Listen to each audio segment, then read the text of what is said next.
नमस्कार दोस्तों, आप सभी का स्वागत है डीकोड आईएएस के यूट्यूब चैनल पर।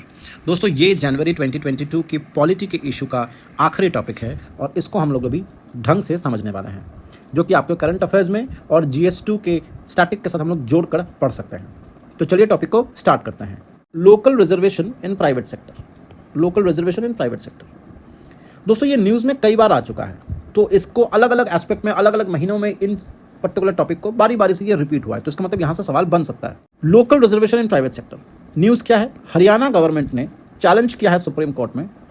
किस चीज़ को? एक ऑर्डर पास किया है पंजाब हरियाणा हाई कोर्ट ने to halt 75% quota in private sector for locals. यानी कि पंजाब और हरियाणा हाई कोर्ट ने एक ऑर्डर पास किया है, जिस ऑर्डर में ये कहा गया है कि जो 75% लोकल को लेने की रिजर्वेशन है फॉर प्राइवेट सेक्टर जॉब्स, इसको हॉल्ट कर दिया, इसको रोक दिया, स्थगित कर दिया है। उस स्थगित ऑर्डर के खिलाफ हरियाणा की गवर्नमेंट ने सुप्रीम कोर्ट में चैलेंज किया है। ठीक है, हरियाणा जो state employment of local candidates act 2020 का है, ये लागू हो चुका है 15 जनवरी 2022 से। इसके अनुसार 75% रिजर्वेशन मिलनी चाहिए लोकल यंगस्टर्स को इन private sector jobs that offer a monthly salary of less than 30,000. It covers private companies, societies, trust, partnership firms. Haryana is not the first state in India to push for such a move. Other states like Maharashtra, Andhra Pradesh, Karnataka, Madhya Pradesh, सब जगह पे already private sectors में local reservation की demand करी गई है।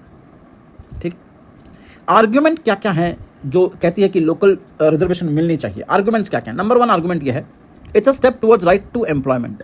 Haryana government कहती है, आर्ग्यू करती है कि law merely makes a geographical classification which is permitted under the constitution. Geographical classification सरकार कर सकती है। अगर आप आर्टिकल 16 में देखें, आपको यहाँ पे आर्टिकल 16 को मैं रेफर कर रहा हूँ, अगर आप आर्टिकल 16 में देखें पब्लिक एम्प्लॉयमेंट में, तो वहां पे भी ये लिखा गया है कि जोग्राफिकल क्लासिफिकेशन सरकार कर सकती है। ठीक है, तो वहां पे कहा गया है कि which is permitted under constitution, it is to protect the right to livelihood of the people domiciled in the state and to protect their health, living condition and the right to employment.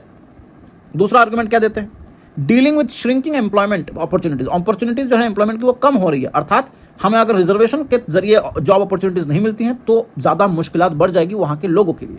According to the Centre for Monitoring Indian Economy, Haryana की जो unemployment rate है उस rate जो है वो national average unemployment rate से भी ज्यादा है। इन अप्रैल 2020 around 40% job seekers from the state return empty handed. हालांकि इंडस्ट्रियलाइजेशन, अर्बनाइजेशन हरियाणा में काफी ज्यादा हुआ है, ठीक है, लेकिन इसके बाद भी 40% लोगों के पास जॉब्स नहीं है। ठीक है, हालांकि ज्यादा अर्बनाइजेशन और ज्यादा इंडस्ट्रियलाइजेशन की वजह से ह्यूज लैंड एक्विजिशंस हुए हैं which resulted reduced growth and employment opportunities in agricultural sector. अब बहुत ज्यादा एग्रीकल्चरल सेक्टर में जहां पे जॉब मिल सकती है, वहां पे इतने ज्यादा लैंड एक्विजिशंस हुए हैं बिकॉज ऑफ इंडस्ट्रियलाइजेशन, अर्बनाइजेशन, तो वहां पे लोगों के लिए एग्रीकल्चर सेक्टर में भी काम मिलना मुश्किल हो गया है। तो जो वहां पे इंडस्ट्री लगाएगा उसको जरूरत है कि उसको कॉम्पेंसेट करे by providing jobs to the locals. ये लॉजिक है बेसिकली। आगे बढ़ते हैं। Reducing or curbing the selectively discriminating corporations. Many business entities reluctant to take local employees or local workers. They believe that local workers lack discipline, unwilling to learn new trades, and are inclined towards political and trade unionism, जो कि एक pressure group का काम कर सकता है against the business. तो businessman जो होते हैं उनको ये लगता है कि वो लोकल लोगों में वो डिसिप्लिन, वो स्किल नहीं होती है, उनको नई चीज़ें सीखने का मन नहीं होता है, लेकिन क्योंकि वो लोकल हैं, वहाँ के लोगों को जानते हैं, तो वो लोग ट्रेड यूनियनिज्म या पॉलिटिकल इशूज़ को क्रिएट करके एक पॉलिटिक्स जैसा माहौल क्रिएट कर सकते हैं इंडस्ट्री के अंदर, just to put pressure tactics on the businessman. तो इसीलिए उनको नहीं लिया जाता। इसके अलावा skewed resource allocation with successive finance commissions according a higher weightage to poverty and population vis-a-vis development. States like Bihar, UP end up receiving generous share of resource pie. इसका क्या मतलब हुआ? इसका मतलब यह है कि सालों साल जब अलग अलग समय में 14th finance commission, 15th finance commission आती रहती है, तो वो लोग ज़्यादा वेटेज देते हैं to the poverty and population को। पॉवर्टी एंड पॉपुलेशन को ज़्यादा फोकस करते हैं, डेवलपमेंट से भी ज़्यादा। इसीलिए जहाँ पे पॉपुलेशन ज़्यादा है, जहाँ पे गरीबी ज़्यादा है, वहाँ रिसोर्स जो है वो ज़्यादा दिया जाता है। हो सकता है कि उन एरियाज में डेवलपमेंट हो रहा हो, लेकिन डेवलपमेंट से ज्यादा इंपॉर्टेंस पॉवर्टी और पॉपुलेशन को दिया जाता है। इसीलिए शायद बिहार और यूपी में सबसे ज्यादा जो शेयर होता है रिसोर्सेज का वो जाता है। This would deprive the income generating states obviously, और ये उनके लिए कोई इंसेंटिवाइजिंग का फैक्टर भी नहीं बनता है। For example, the gap between per capita income of state of Bihar and Tamil Nadu has not narrowed Bihar का पॉपुलेशन के पास जो पर कैपिटा इनकम है, तमिलनाडु के पॉपुलेशन के पास जो पर कैपिटा इनकम है, वो उसमें बहुत ज़्यादा गैप है, वो अभी भी उसको नैरो डाउन नहीं किया गया है। 2015-16 का अगर डेटा लें तो बिहार का पर कैपिटा इनकम जो है वो है 24,572 रुपये, जबकि तमिलनाडु में वो है 1,11,000 रुपये। ये मेजर गैप है।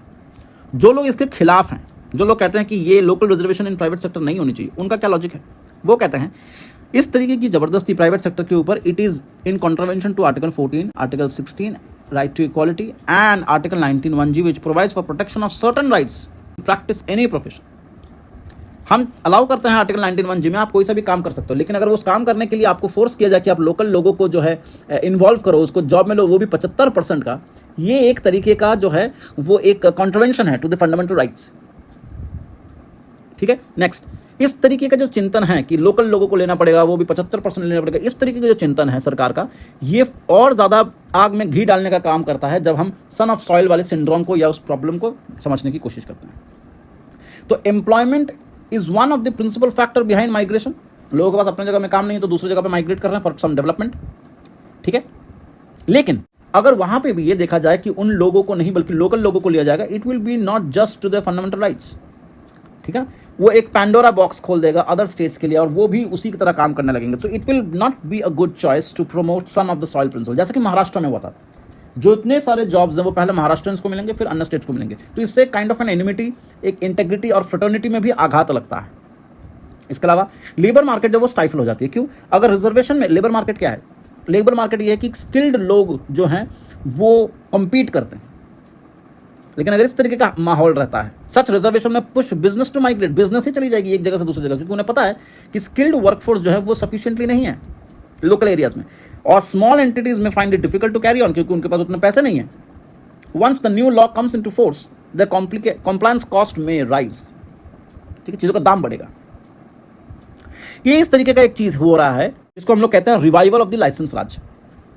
एक समय था जब भारत में हर चीज के लिए प्राइवेट सेक्टर को लाइसेंस लेना पड़ता था और उसमें हेवी लेवल में करप्शन हो रहा था और इसीलिए इसको क्रिटिसाइज करके लाइसेंस राज बोला जाता था।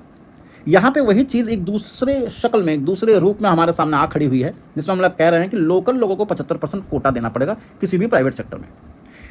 ये जो चीज है ये काइंड ऑफ नेशनलाइजेशन हो रहा है ऑफ द प्राइवेट सेक्टर, जो कि नहीं होनी चाहिए as per the mixed economic principles are concern. क्या इसका कोई सोल्यूशन है? There is no solution to the core issues. Core issue को सोल्यूशन नहीं मिल रहा है। कोर इशू क्या है? डेवलपमेंट होनी चाहिए ओवरऑल कंट्री में, ना कि एक ज्योग्राफिकल लोकेशन में होगी और दूसरे में नहीं। तो उस क्वेश्चन को हम लोग रिजॉल्व नहीं कर रहे हैं। हम लोग कर रहे हैं कि हम लोग soil of the soil principle को प्रमोट कर रहे हैं, जस्ट उसका उल्टा कर रहे हैं, ऑपोजिट कर रहे हैं। तो स्क्यूड ज्योग्राफिकल डेवलपमेंट, इसको ठीक करना है। इन्वेस्टर्स को चाहिए उन स्टेट्स पे फोकस करें जहां पे अच्छी गवर्नेंस सिस्टम है लेकिन वहां पे इकोनॉमिक सोशल इंफ्रास्ट्रक्चर थोड़ा सा कम है, आपको उसको बढ़ाना है। और इसी तरीके का हाल रहा, लोकल लोगों को रिजर्वेशन मिलना जॉब में, तो वो लोग पढ़ाई लिखाई सब छोड़ देंगे, स्किल सीखना छोड़ देंगे, तो low quality of skill and education रह जाएगी। अब सन ऑफ द सॉइल के बारे में सुप्रीम कोर्ट या जुडिशरी क्या कहता है? In 1984 doctor Pradeep Jain versus Union of India court ने एक्सप्रेस किया अपना ओपिनियन क्लियर शब्दों में that policies would be unconstitutional. Policies would be unconstitutional. कौन सी पॉलिसीज? जो policy son of the soil principle को प्रमोट करती है, वैसे पॉलिसीज को अनकॉन्स्टिट्यूशनल कहा गया, but did not expressly rule. सीधे तौर पे बताया नहीं है लेकिन इनडायरेक्टली ये बता दिया कि इस तरीके का जो पॉलिसी वो अनकॉन्स्टिट्यूशनल है। बात थी 1984 की। ये दूसरा हो रहा है 2002 में सुप्रीम कोर्ट ने फिर से इनवैलिडेट किया है appointment of government teachers in Rajasthan in which the state selection board gave preference to the applicants belonging to the district of the rural areas. Same चीज 1995 में Sunanda Reddy versus state of Andhra Pradesh, supreme court ने फिर affirm किया है जो भी प्रदीप जैन के case में कहा गया था to strike down the state governments policy that gives 5% extra weightage to the candidates. यानी कि किसी भी तरीके का लोकल लोगों को मदद करते हैं अगर हम लोग इस तरीके से, तो वो हानिकारक होता ही है। ठीक है, लॉन्ग टर्म के लिए वो सस्टेनेबल नहीं है। ठीक है, रही बात 2019 में क्या हुआ था, इलाहाबाद हाईकोर्ट ने भी स्ट्रक डाउन किया एक रिक्रूटमेंट को या एक रिक्रूटमेंट नोटिफिकेशन को जो कि Uttar Pradesh subordinate service selection commission का था, which prescribe preference to the original residents of UP. फिर से उसको जो है खारिज कर दिया। ठीक है, तो यही जुडिशियल का स्टैंड है, यही जुडिशरी का स्टैंड। अगर आपसे पूछा जाए कि write note on judicial stand या judiciary stand on the son of the soil principle और on the privatisation, on the nationalisation of privatisation या प्राइवेट सेक्टर, तो आपको यहाँ पे जुडिशरी का ये 4 केसेस के साथ आपको अपना आंसर लिखना है। रही बात वे फॉरवर्ड की, हमें रीजनल इनइक्वालिटीज को कम करना पड़ेगा, हमें रीजनल इनइक्वालिटीज को कम करना पड़ेगा, उसको ब्रिज करना पड़ेगा। कैसे करेंगे? एजुकेशन देंगे, स्किल इंस्टीट्यूशन प्रोवाइड करवाएंगे to the backward areas particularly to bridge the gap. ठीक है। इसके अलावा माइग्रेशन को एक ज़्यादा से ज़्यादा हम लोग जो तवज्जो नहीं देंगे, बल्कि जहाँ पे वो हैं वहीं पे डेवलपमेंट और इंफ्रास्ट्रक्चर क्रिएट करेंगे, ताकि उनको जॉब अपने घर के, अपने स्टेट में मिले, इधर उधर भागना ना पड़े अपनी फैमिली को छोड़ करके। नेक्स्ट, प्रमोट करना पड़ेगा लेबर इंटेंसिव इंडस्ट्रीज को।